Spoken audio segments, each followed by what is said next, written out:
कैलासवासी गोपीनाथ भोईर सामाजिक संस्था राहनाल व भाजप राहनाल यांच्या संयुक्त विद्यमाने लक्ष्मणनगर रेल्वे लाईन झोपडपट्टी येथील गोरगरीब 200 परिवारांसाठी साडी शर्ट मिठाई वाटप करण्यात आले।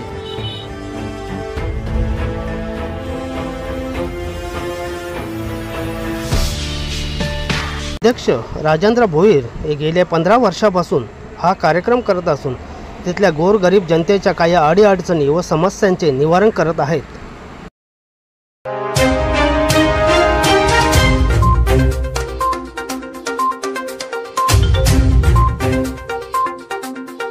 तसेच लाडकी बहीण योजना, ग्रामपंचायत घरपट्टी, रेशन कार्ड, मोफत लाईट मीटर, नलाच्या समस्या व रेल्वेने केलेल्या कारवाईबद्दल ते सतत आवाज उठवत असतात।